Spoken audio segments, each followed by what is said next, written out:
ચાંદીપુરનો આતંક। ગુજરાતમાં ચાંદીપુરા વાયરસનો પ્રકોપ હવે માસૂમ બાળકો માટે કાળ સાબિત થઈ રહ્યો છે। ચાલુ વર્ષે 3 માસૂમ બાળકો આ વાયરસથી જિંદગીની જંગ હારી ચૂક્યા છે, પરંતુ વાલીઓ માટે જાણવું અત્યંત જરૂરી છે કે આખરે આ ચાંદીપુરા વાયરસના લક્ષણો શું છે, તે કેવી રીતે ફેલાય છે અને તેનાથી બચવા માટે શું સાવચેતી રાખવાની છે। આપણા માસૂમ બાળકોને કાળમુખા ચાંદીપુરાથી કેવી રીતે બચાવી શકાય, શું જરૂરી છે, શા માટે આની ચર્ચા થઈ રહી છે, આવો જોઈએ, જાણીએ, સમજીએ।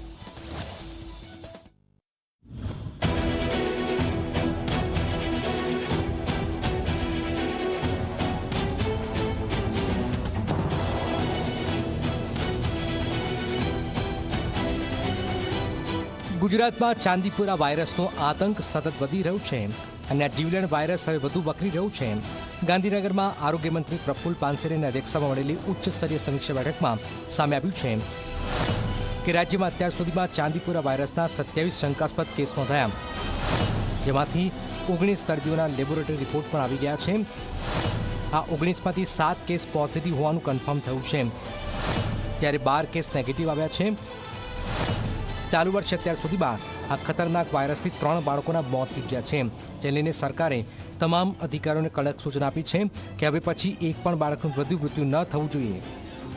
7 બાળકોમાંથી 3 બાળકોના દુઃખદ મોત થયા છે, જે ચાંદીપુરા વાયરસથી જ એમનું અવસાન થયેલું છે।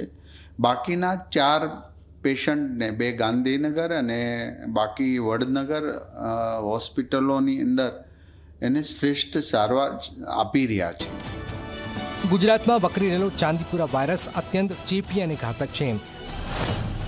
આ રોગની શરૂઆતમાં બાળકને અચાનક જ તીવ્ર તાવ આવે છે। તાવ આવ્યા બાદ બાળકને સતત ઝાડા ઉલટી થવા લાગે છે। શરીરમાં અચાનક જ ખેંચ એટલે કે આંચકી આવવાની શરૂઆત થઈ જાય છે। સ્થિતિ એટલી ગંભીર બને છે કે માસૂમ બાળક અર્ધવિભાન કે સંપૂર્ણ વિભાન અવસ્થામાં સરી પડે છે।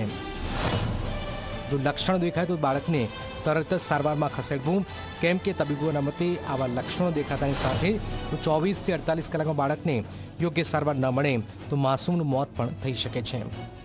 જો દર્દીને થાય તો મરવાની શક્યતા વધારે હોય છે, એટલે ખૂબ ધ્યાન રાખીને આપણે ખૂબ સાર સંભાળ સાથે પેશન્ટને સારી સારવાર પાડવી એ બહુ એમાં જરૂરી છે। અને સામાન્ય રીતે 15 વર્ષથી ઓછા બાળકોને એન્સેફેલાઇટિસ એટલે મગજની જે ભારે તાવ કહેવાય એ કરે છે, ખેંચ જેવી બીમારીઓ થાય છે અને ડેથ રેટ વધારે હોય છે। હવે સવાલ એ થાય છે કે આ વાયરસ ફેલાય છે કેવી રીતે, તો તમને જણાવી દઈએ કે આ વાયરસ સેન્ડ ફ્લાય નામની એક નાની માખી કરડવાથી ફેલાય છે।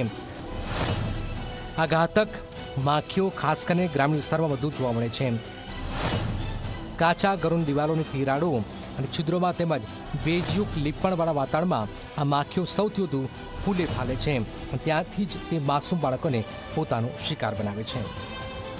આ જીવલેણ વાયરસથી બાળકોને બચાવવા માટે વાલીઓએ ખાસ સાવચેતી રાખવી પડશે। સૌથી પહેલાં ઘરની દિવાલોની તિરાડોને સિમેન્ટ કે માટીથી પૂરી દેવી જોઈએ, જેથી માખીઓ ઘર ન બનાવી શકે। ઘરમાં પૂરતો સૂર્યપ્રકાશ અને હવા ઉજાસ રહે તેવી વ્યવસ્થા કરો। 15 વર્ષથી નાના બાળકોને હંમેશા મચ્છરદાનીમાં સુવડાવવાનો આગ્રહ રાખો। બાળકોને ટૂંકા કપડાં પહેરાવીને ખુલ્લા શરીરે ઘરની બહાર રમવા ન દો। ઘરની આસપાસ કચરો કે ભેજ જમા થવા ન દો। તંત્ર પણ યુદ્ધના ધોરણે ફોગિંગ અને સેનિટાઇઝેશનની કામગીરી કરી રહ્યું છે, પણ વાલીઓની સજાગતા જ બાળકનું રક્ષણ કરશે। હવે પછી અને પહેલાં ક્યારે પણ માખી ન હોય અને જે વિસ્તારમાં પેશન્ટ મળ્યું છે એ વિસ્તારમાં તો અમારી ટીમ દરેક ક્ષેત્રે પર એમનું દવા છંટકાવથી લઈ અને બધું જ જે આગોતરું આયોજન હોય કરી દેવામાં આવ્યું છે। સરકારી આરોગ્ય કેન્દ્રમાં તમામ જરૂરી દવાઓ અને તબીબી પુરવઠો ઉપલબ્ધ કરાવી દેવાયો છે। ડોક્ટરોને પણ સ્ટેન્ડ બાય રહેવાના આદેશ અપાયા છે। તંત્ર પોતાના સ્તરે લડી રહ્યું છે, પરંતુ વાલીઓ તરીકે આપણી એક નાની બેદરકારી માસૂમ પર ભારે પડી શકે છે। જો બાળકમાં સામાન્ય તાવ, ઉલટી પણ દેખાય તો તેને સામાન્ય મોસમી બીમારી ગણીને ઘરે બેસી રહેવાના બદલે તુરંત સરકારી હોસ્પિટલનો સંપર્ક કરો, કારણ કે સાવચેતી એ જ વાયરસ સામેનું સૌથી મોટું હથિયાર છે। Bureau report, Zee media.